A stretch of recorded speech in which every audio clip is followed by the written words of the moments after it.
La biodiversité et les habitats l'abritants sont le produit de plusieurs millions d'années d'évolution depuis l'apparition de la vie sur Terre. Elle constitue un héritage essentiel à la survie de l'humanité que nous nous devons de protéger. Une des principales méthodes de conservation de la vie dans les océans passe par le suivi des espèces qui permet une évaluation de l'état des écosystèmes. Cependant, en milieu naturel, la détection d'animaux est toujours délicate, notamment pour les plus méfiants ou les plus petits. Mais grâce à de nouvelles méthodes, comme celle de l'ADN environnemental, l'inventaire de l'ensemble des organismes d'un milieu aquatique est maintenant possible, avec peu de moyens déployés et sans perturbation.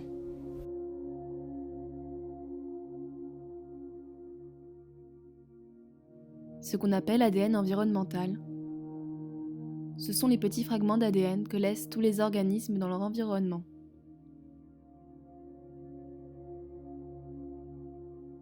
Tous les poissons sèment ces fragments d'ADN dans leur sillage, et il suffit de les récolter et de les analyser. Plus facile à dire qu'à effectuer. Plusieurs étapes sont nécessaires. Tout d'abord, la récupération des fragments d'ADN par filtration sur le terrain. Ensuite, ces fragments sont envoyés en laboratoire pour être séquencés, puis ils sont soumis à une analyse bioinformatique.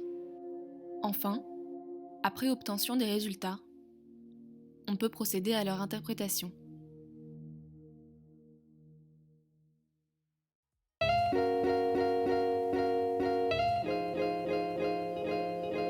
Pour commencer, des prélèvements sur le terrain, en mer, sont nécessaires. Ils se font par filtration de l'eau, grâce à un système de pompes et de filtres. Les pompes sont fixées de chaque côté du bateau, à bâbord et à tribord.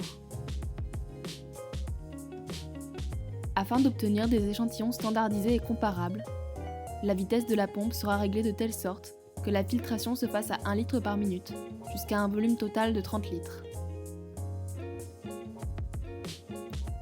Une des étapes fondamentales dans la préparation à la filtration est la stérilisation et la limitation des contaminations du matériel. On ne veut pas retrouver votre ADN ou celui de votre animal de compagnie.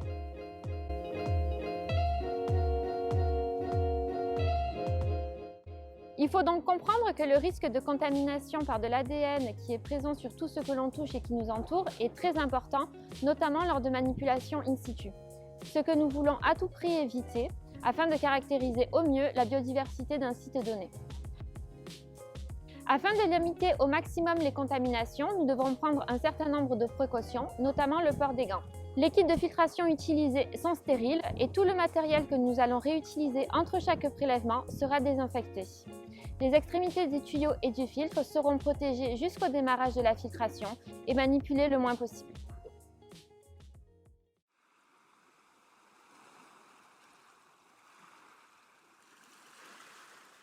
Le principe de la filtration est ensuite assez simple.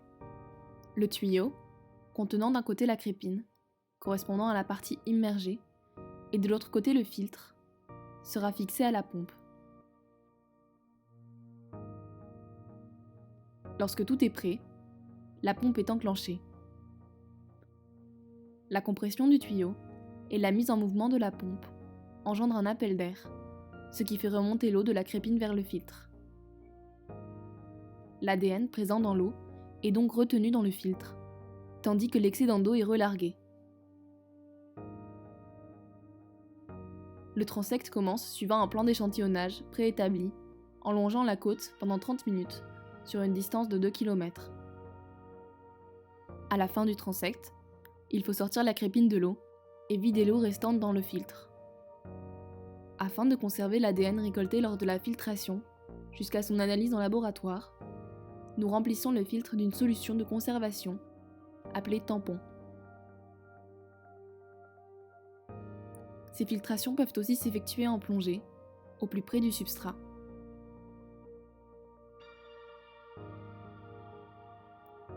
Le matériel utilisé lors de ces manipulations est ensuite renvoyé au laboratoire SpyGen pour qu'il soit recyclé.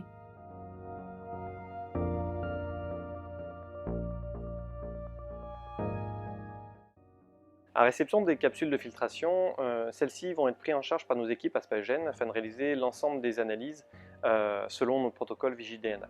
Donc pour cela, nous disposons de laboratoires, d'équipements et de protocoles qui vont répondre à une très forte exigence en termes de contrôle qualité, notamment par la prise en compte des risques de contamination par l'ADN, puisqu'en fait l'ADN, même le nôtre, est présent partout, dans l'air, sur toutes les surfaces, et si aucune précaution n'est prise, cet ADN peut venir contaminer nos échantillons et ainsi compromettre nos analyses.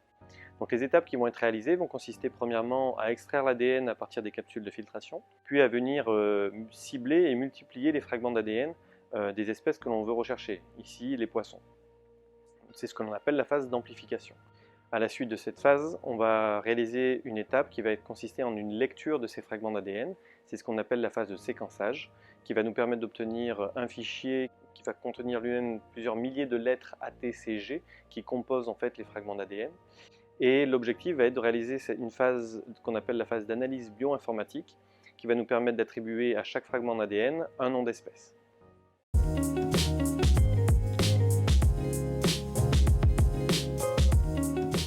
Je suis en charge du traitement des données biologiques, en l'occurrence les données de séquençage du métabarcoding. Ce sont des données sous la forme de gigantesques fichiers qui contiennent des millions de séquences ADN.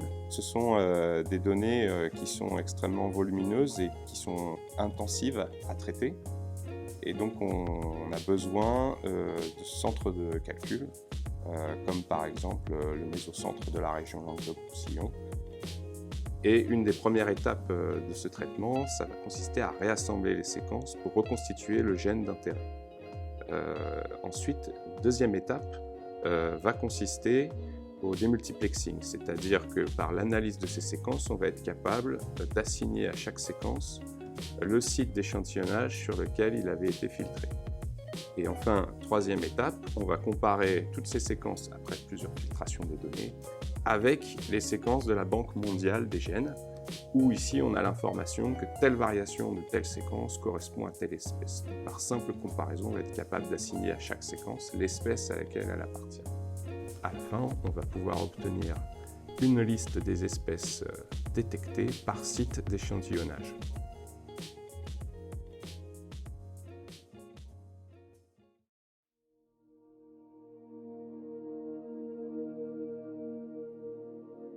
L'interprétation des données issues de la bioinformatique permet à terme d'évaluer l'état de la biodiversité du milieu étudié.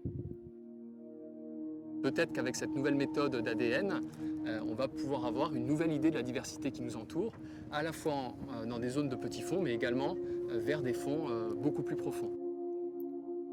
Cet état des lieux constituera alors un atout majeur aux réserves marines. Une aide précieuse aux missions de conservation des habitats et des espèces en danger, ainsi qu'au recensement et à la régulation des espèces invasives marines.